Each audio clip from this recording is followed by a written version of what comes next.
Self love मतलब खुद से प्यार हम कैसे करें, और तुम्हें अपने आप से प्यार करने की जरूरत है, दूसरों से भीख मांगने की जरूरत नहीं है। जब तुम अपने आप से करने लगोगे ना तो हर कोई तुम्हारी तरफ खिंचता चले जाएगा। लेकिन अगर तुम अपने आप से प्यार करना चाहते हो तो तुम्हें एक केमिकल्स की एक पूरी साइकिल उसको समझने की जरूरत है, और ये साइकिल तुम हर जगह अप्लाई कर सकते हो। मैं एक एग्जांपल हेल्थ वाला लेता हूं। सपोज दैट मान लो तुमने किसी एक बंदे को जिम करते हुए देखा और देखा वो फ्लेक्स कर रहा है, जबरदस्त बढ़िया तरीके से उसकी फिजिक बनी हुई है, तो उसको देखने के बाद जब तुम्हें मन होता ना कि यार ये फिजिक तो मैं भी बना सकता हूं, तो अंदर से एक एक्साइटमेंट आई ना।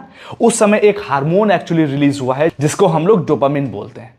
अब इस डोपामिन के बाद आपने अगर एक्सरसाइज को ज्वाइन नहीं किया, वहीं पर छोड़ दिया, तो समझ ली सब कुछ खत्म, सेल्फ लव तक तुम नहीं पहुंच सकते। डोपामिन जब तुम्हारा हाई हुआ है तो उसके बाद तुम्हें क्या काम करना है, जाके जिम की मेंबरशिप लो, रियल में वर्कआउट करो। और जब तुम रियल में वर्कआउट करने लगते हो, स्वेटिंग तुम्हारे होने लगती है, पसीना निकलने लगता है ना, उसके बाद एक नया हार्मोन रिलीज होता है जिसको हम लोग इंडोर्फिन बोलते हैं। और जो इंडोर्फिन है ना वो आपको रियल में सुकून देता है। दुनिया की कोई भी ऐसी ड्रग नहीं बनी है जो तुम्हें सुकून दे, लेकिन जो ये इंडोर्फिन है ना तुम्हें रियल में सुकून देगा, प्लेजर देगा। लेकिन ये 5 से 6 घंटे तक ही मैनेज रहता है, उसके बाद इसका भी रोल खत्म हो जाता है। लेकिन आप चाहते हो कि ये जो तुम्हें प्लेजर मिला था थोड़ा सा लॉन्ग लास्टिंग रहे, तो तुम्हें एक नया हार्मोन रिलीज कराना पड़ेगा, और वो है सेरोटोनिन। और सेरोटोनिन को तुम्हें रिलीज कराने के लिए एक दिन में नहीं होगा, तुम्हें कम से कम 2 से 3 से 4 वीक एक्सरसाइज करनी पड़ेगी। और फिर रियल में ये वो हार्मोन है जो तुम्हारे डिप्रेशन को कम कर देगा, तुम्हारी एंजाइटी को कम कर देगा।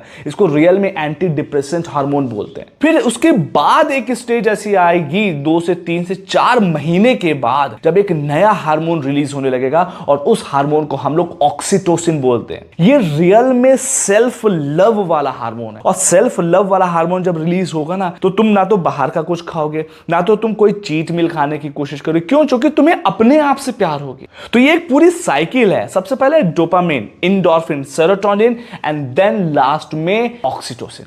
इसको फॉलो करो और देखो कितना बेहतरीन तुम अपने आप से लव करने लगते हो। Thank you so much for watching. Stay obsessed and खोखली बातें नहीं।